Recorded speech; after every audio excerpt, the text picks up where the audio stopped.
The Profit Constructors presents Construction Junction, the junction between accounting and construction. Please welcome our host, Tonya Schulte. So it's been about a month and we're back from Scaling New Heights. And Tonya, thanks for asking me to talk with you about all the things and all the happenings at Scaling New Heights. You've been to quite a few, haven't you? Yeah, I think this was actually my 5th or 6th. I'm trying to remember when was the first one I went. It was like 16 or 17. So yeah, about half a decade. I've been trying to figure it out for myself as well, how many I've been to, and I honestly don't know. I think I started at Scaling New Heights too, which was in Georgia. I didn't go to the Bahamas, and I didn't go during COVID times, but I've been pretty much a mainstay at all the others. In fact, I think we met at Scaling New Heights for the first time, didn't we? Yeah, absolutely. I think the very first scaling that I went to, I was of course drawn to that Clock Shark booth, and there you were. And That's right. I think I even have a picture of the first time that we met. I'll have to dig that out for this podcast. Yeah.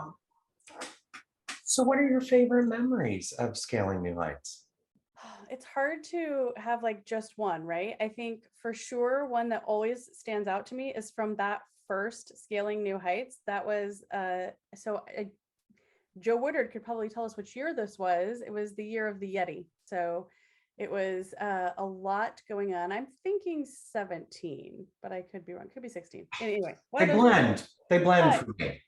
The whole event, it was like this adventure theme, right? And so on the first night, we did the big social, and they had like the rock climbing wall, and I think there was a zip line. And so just like watching, Caleb and Joe and all these people I was just meeting for the first time. And actually at that social also, I was there. Noafy had actually asked me to come, but I didn't know anyone personally in the community. I'd begun to sort of make inroads on Facebook groups, and my face and my name were out there, but I'd never met anyone in person. So I was walking across the floor, the vendor floor, and Tiffany Stewart from Canada was walking the other way, and I was like, familiar face. So I just yelled out, Tiffany! And she turned around and really took me under her wing. And we just hung out the whole weekend and became good friends. And that was one of my very best first experiences of learning that this is such a giving and generous and caring community. I've had so many of those moments as well, where it's meeting people for the first time that you know really well. Mm-hmm. You may know them from like I know people from Roundtable, but when I see them for the first time in real life, what's funny in my experience is I can always tell the look of, you're shorter than I thought you were. It's the, oh, hi, nice to meet you. I knew that's where you were going. So true. It is. And I just love that look because I know it instantaneously. But I have had the same experience where I know people from online, I know people from the community, I know people from Roundtable, but seeing them in real life, it's so three-dimensional, I guess, is the way to put it. Seeing people three-dimensional is so different than just seeing them online, and it's a completely different experience. My favorite part of Scaling New Heights, it's probably different from yours. I tend to hang out in the vendor areas. So I love being in those vendor areas because it's where everybody ends up at some point. So that's kind of where I live. I think this scaling, I spent the whole time there. Yeah. What about you? Where are your favorite places to hang? Yeah. Interestingly enough, this scaling, I probably spent much more time there than I have in the past, because we were filming up, pieces for this podcast. Right. Spending a lot of time in that room. And I love the energy that happens in there. Even this year was great because even when some of the sessions were going on, they weren't closing it down. And so I know there was a lot of good movement and energy happening in that room most of the time, which I really appreciated. Yeah. But Yeah, I think especially this year, also, of course, this was a special year for so many of us because during COVID, many of us didn't get to see each other in person during conferences, which we're used to doing. So this year for sure, where I wanted to hang out was where the people were, right? Like just to see the community, to have that face-to-face experience again.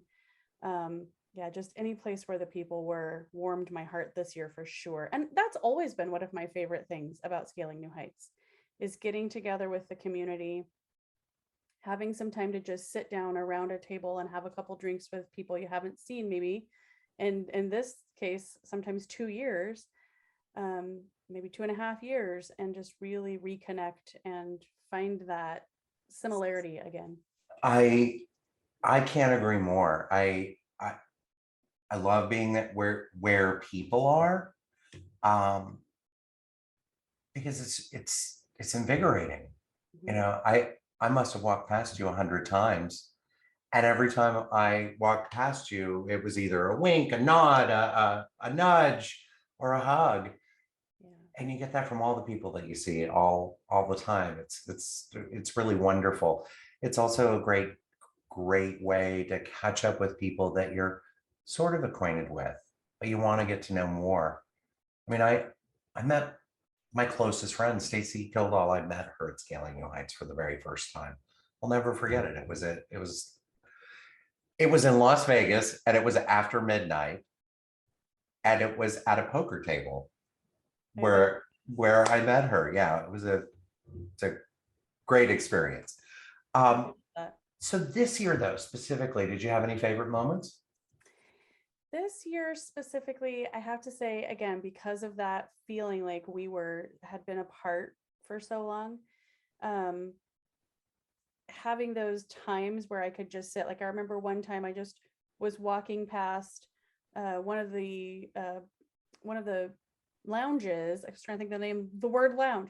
I was walking past one of the lounges in the hotel and I just happened to look over and see that there were a couple of my friends sitting there having lunch. And so I just walked in and they asked me to join them and just sat down. So that was sweet and special. But I think just those little intimate moments are great. But I think my favorite moment, really, there was one, and I feel like every scaling new heights, there's that one moment where you're like, this is really what I needed to come here for. And for me this year, it was the segment of main stage, which is interesting because typically I don't find those moments in main stage. It's just my personal thing. I don't typically find them. But this particular segment was Inky Johnson. When Inky Johnson got up and spoke, that was so powerful and so moving. And then there was the awards were happening in that same section. And several of my friends and people that I know and love were being awarded in the top 10 pro advisors of the year. So I think there was just something magical about hearing this super inspirational speech from Inky and then watching good friends of mine go up and take their awards and having made it into that space where they are. I don't know, for me, that was just super magical. It is really awesome watching people that you love get awards, be recognized for their achievements and all the things that they're doing with the community. Yeah. And yeah, those are some of my favorite moments as well. Yeah. So obviously you've got big reach with lots of people and you talk to people all the time. So I'm sure that people ask you, well, I've never been, what should I do? What do you recommend for new people? Yeah, I do get asked that more and more. And I'm going to pass on some really good advice that um, Laura Redmond's partner, Victoria, she partnered with her on Arrow Workflow. She passed on to me my that first scaling where I was very excited because we had just decided that we were going to work with their product. And so I was hanging out at their booth and chatting with them about it. And I was happy to talk to her. And I said, oh, I have to get off to the next session right now. I'm going to miss the next session. And she said, can I give you a little piece of advice? I said, sure. What is that? She said, make sure you take some time to go back to the room and put your feet up. And that was actually some of the best advice that I'd been given, because after she expanded on it even a little bit more, it wasn't even so much about get some rest, which I think is important. It was also about take some time away from the conference to think about the things that you're learning. So it was all of her advice really was get some rest, but be focused in your learning and think about which sessions are you going to, consider what you're going to be getting out of those sessions, and then also take some time away to go really focus on that piece of learning before you go to the next thing. I think that's insanely wise. I was that person. First year, I was in every class doing all the things. And I came home with this big notebook of stuff to do. And I didn't do one thing until I unpacked a year later so that I could repack to go to the next scaling. And I was like, oh, here are those notes. Yeah. And I've learned over the years, figure out what you're there for. It's a big investment in time, energy, effort, all the things. Figure out why you're going. What do you want to get out of it? Focus on that. Yeah. Because if you can walk away, it's not about walking home with 50 takeaways and 6,000 things to do, because nobody's going to do that. It's about going home with ideas and concepts and being able to put them into action. Yeah. And really, truly make a difference in your practice. And what ends up happening for some new folks is they do exactly what I did. Yeah. And then they go back and they rinse and repeat, and it takes them two or three times before they're like, okay, why am I here? Right. Which it did for me. Yeah. I had a very similar experience, but what I realized was I did come back and do some things. I tried to do all of the things. And so I realized that I was only successful at really changing and making implementation of about 1 to 2 things every Scaling New Heights. So it wasn't that I didn't unpack the notes, it was that I was rereading the notes over and over and trying to do everything. And not only was that taxing on me, it was horrible for my team, the people that were working for and with me, right? Because were you giving them all kinds of new, okay, we're going to do all these new things. Yeah, we're going to use this new program and that new program, and we're changing how we work with clients, and we're going to, and you're no longer going to email that. You're going to have Slack messages, all of these things that I wanted to implement all at once. And it was ridiculous. And I realized that rather than implementing all of the things, I needed to find the 1 or 2 things that were going to make the most impact for our firm and just run with that. And once I determined, okay, I'm not here to change everything about my firm, because frankly, there are a lot of things about our firm that have been good from the start. Right. So it wasn't that I needed to completely revamp everything about the firm. It was about, okay, I know that every year I can learn something that will be impactful. What are going to be those 1 or 2 things that will be impactful, make a difference, and help us move forward in a better direction, and still keep being the amazing firm that we truly have been all these years. Yeah, that's fantastic. You also started your relationship with Notify and ClockShark and some of the other apps that you're very well known for promoting. And those relationships came about directly from conferences like Scaling New Heights, right? Absolutely. And I'm going to go back to something I said earlier that I think is so important about these conferences. That's so true. And I already truly loved their apps and their technology. And I'd had conversations with people at both of those apps prior to my first Scaling New Heights. In fact, Yeah. Taryn at Notify is one of my very good friends these days. He and I share a birthday, which is something that's funny. So that's been fun. I had talked to Luke over at ClockShark multiple times, and he had been very helpful in helping get some clients set up on their system. And so we already had built those inroads. I had talked to them. I don't know that we'd even necessarily been doing Zoom things at that point. It wasn't such a big Zoom world back then.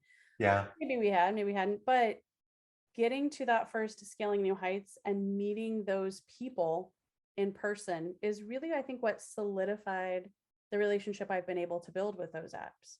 Having face-to-face conversations with them and being able to say, I love your app. Here's some things I would love to see it do. Oh, here's some people I think you should meet. Here's some people that need to know about your app. Like, just being able to do all of that type of thing face-to-face makes a world of difference. I think there's something so important in what you're saying.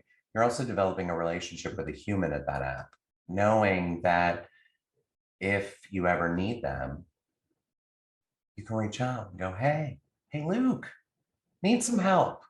And they're going to jump on it because they have a relationship with you. Not Yeah. that other apps won't, but you're gonna be at the top of the line. Yeah, and I think I come from this construction background, and I've heard this there's a term that's been put very much out to pasture. Nobody wants to hear this term anymore. It's the good old boy network, right? But the truth of the matter is there's a kernel of truth in that, which is people want to do business with people that they know and people that they like. And at the end of the day, every human interaction and transaction is ultimately about relationship. Yeah. And so getting together at these types of conferences and building those relationships is where the magic happens. I keep saying the word magic. I'm stuck on it. It's Christmas time. Abracadabra. With magic. We're going to go with magic. Okay. Well, I think, you know what? I think those are all the questions that I have. You've given some good flavor to what Scaling New Heights is about, favorite moments. Anything else you want to add? No, thank you so much, Richard, for just joining me and chatting about this. I think one thing I will add, I just said no, but one thing that I will add, I want to thank you personally for, again, being a part of that first Scaling New Heights. I know beyond a shadow of a doubt that meeting you there and then being able to be a part of your roundtable group and doing some one-on-one mentoring, coaching with you, that has probably had just as great an impact as all of the conferences had, and probably a lot more. So I really, really appreciate and value you and the roundtable group. The roundtable is amazing. Thank you. Thank you. Sincerely, thank you. I really appreciate that. You, though, and all the members do the heavy lifting. I always say it. So I just want to be the guy behind the curtain, pulling the strings, pushing the buttons, doing all those things so that you can make the magic happen. Tonya, thanks. Thank you for having me do this today. I really appreciate it. You're always a pleasure to work with, talk to, and thank you for being a dear friend. Well, thank you. Same right back to you. Thank you. Thank you for tuning in to Construction Junction. To find out more about the junction between accounting and construction, please email hello@theprofitconstructors.com.